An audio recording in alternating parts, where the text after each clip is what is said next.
Assalamualaikum warahmatullahi wabarakatuh. Kami dari kelompok 7 ingin mempresentasikan tugas akhir kami, pembangunan dan politik agribisnis yang berjudul Analisis Kebijakan Komoditas Kakao di Indonesia dengan dosen pengampu Dr. Ferianto, SPMSI.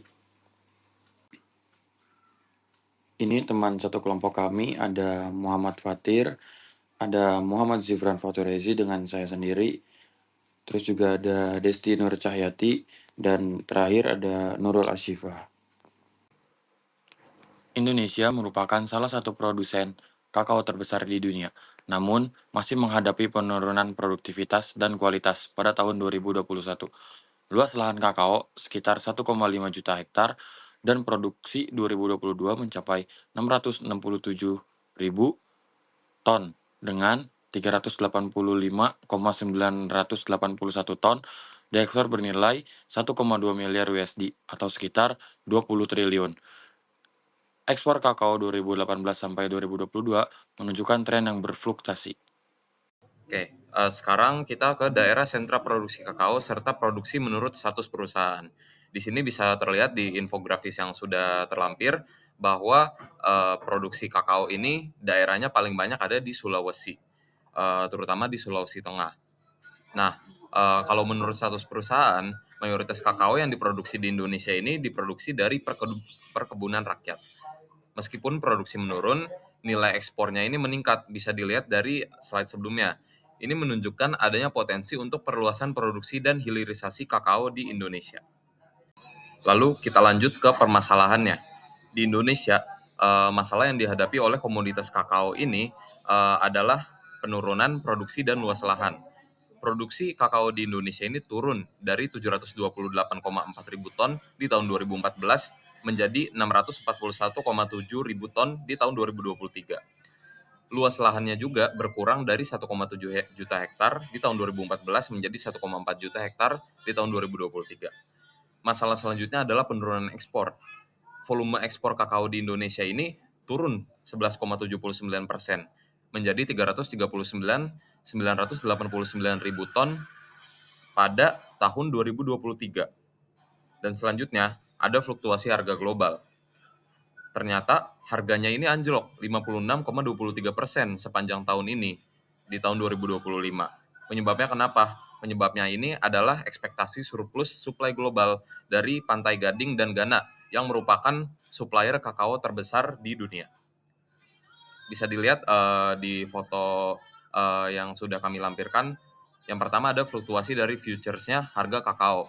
Bisa dilihat di sini per bulannya ini menurun drastis. Lalu juga bersumber dari BPS, luas lahan perkebunan kakao ini dari tahun ke tahun juga menurun. Lalu apa penyebabnya? Kalau secara internal, usia tanaman yang sudah tua dan tidak produktif ini menyebabkan produktivitas dari kakao di Indonesia ini menurun. Lalu juga serangan hama dan penyakit, cuaca ekstrim atau perubahan iklim, alih fungsi lahan, kualitas biji kakao yang belum optimal atau tidak seragam, ini semua menyebabkan luas lahan dari kakao ini menurun dan juga produktivitas di kakao juga menurun. Kebijakan pemerintah sebelumnya yang telah diberlakukan, yaitu ada Gernas Kakao 2009, yang merupakan suatu program pemerintah yang dimulai pada tahun 2009 hingga 2013 untuk meningkatkan produktivitas dan mutu kakao Indonesia dengan melalui sistem peremajaan, rehabilitasi, dan intensifikasi tanaman dengan tujuan untuk meningkatkan pendapatan petani dan daya saing di pasar global. Itu melibatkan seluruh pemangku kepentingan di sentra-sentra kakao seperti Sulawesi dan di daerah lainnya. Adapun tujuan dari program ini atau kebijakan ini yaitu satu untuk meningkatkan produktivitas, yaitu memperbaiki tanaman kakao yang sudah tua atau rusak agar menghasilkan biji yang lebih banyak dan lebih berkualitas melalui sistem sambung, samping, dan pucuk. Yang kedua yaitu adalah meningkatkan mutu, itu untuk menghasilkan biji kakao dengan kualitas yang lebih baik. Yang ketiga adalah peningkatan pendapatan petani agar petani lebih sejahtera. Dan yang terakhir adalah untuk meningkatkan daya saing untuk menghadapi masyarakat ekonomi ASEAN atau MEA pada tahun 2015 agar kakao Indonesia harus lebih kompetitif dan memiliki daya saing yang tinggi. Lalu kebijakan yang kedua itu terkait kebijakan bea keluar PMK 67/2010 hingga 13/2017, yaitu suatu kebijakan yang meregulasikan barang ekspor yang dikenakan bea keluar. Nah, biasanya itu besaran biayanya itu sesuai dengan harga ekspor. Dengan mekanismenya itu seperti pengenaan bea keluar pada mineral mentah, produk sawit, kakao, kulit, kayu, hingga getah pinus dengan tujuannya untuk mendorong hilirisasi dan mengendalikan ekspor bahan mentah yang kemudian terus akan diubah melalui PMK baru untuk memperbarui daftar barang dan tarif bea keluar dari waktu ke waktu.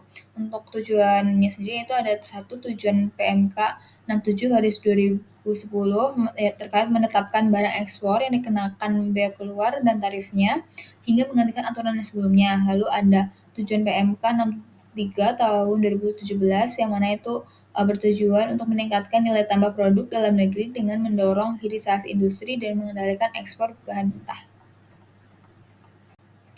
Analisis masalah kebijakan menurut Peters 2005. Yang pertama itu ada solubility, di mana harga kakao dunia itu fluktuatif dan sering tidak menentu.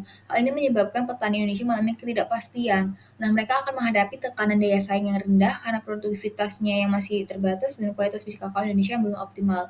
Yang kedua itu ada complexity, di mana sebagian besar petani di Indonesia, petani kakao itu masih kecil dan belum terorganisasi dalam satu kelompok yang kuat, sehingga akan mengurangi kapasitas mereka untuk meningkatkan produktivitasnya dan memanfaatkan program sertifikasi seperti Kakao Lestari ataupun program peningkatan mutu lainnya. Selanjutnya scale, yaitu kebijakan pemerintah yang mengenakan bea keluar untuk biji kakao, bertujuan meningkatkan industri pengolahan dalam negeri. Namun, kebijakan ini menyebabkan penurunan volume ekspor biji kakao karena kualitas biji kurang mendukung. Lalu ada divisibility, yaitu koordinasi birokrasi dengan kepentingan politik dan kualitas kelembagaan mempengaruhi hasil kebijakan. Hal ini menambah kompleksitas dalam perumusan dan pelaksanaan kebijakan publik di sektor kakao. Lalu ada monetarization, yaitu subsidi harga atau kredit murah untuk petani bisa menjadi instrumen keuangan. Tetapi masalah degradasi lahan atau rantai pasok mungkin perlu solusi teknis dan regulasi. Saat ini subsidi harga untuk kakao belum menjadi program utama, hanya tersedia untuk subsidi pupuk saja. Selanjutnya ada scope of activity, yaitu jumlah dan keragaman kegiatan yang berkontribusi pada masalah. Produksi kakao melibatkan banyak petani kecil dengan praktik bercocok tanam yang berbeda, sehingga regulasi langsung sulit dan memerlukan pendekatan campuran. Yang terakhir ada interdependencies, yaitu koordinasi birokrasi dengan kepentingan politik dan kualitas kelembagaan yang mempengaruhi hasil kebijakan. Hal ini menambah kompleksitas dalam perumusan dan pelaksanaan kebijakan publik di sektor kakao. Kesimpulan yang bisa diambil dari materi ini yaitu keberhasilan pembangunan kakao Indonesia sangat bergantung pada integrasi kebijakan hulu hilir yang kuat, peningkatan kapasitas dan kelembagaan petani, penguatan sistem pasca panen, serta insentif yang mendorong industri pengolahan untuk tumbuh secara berkelanjutan.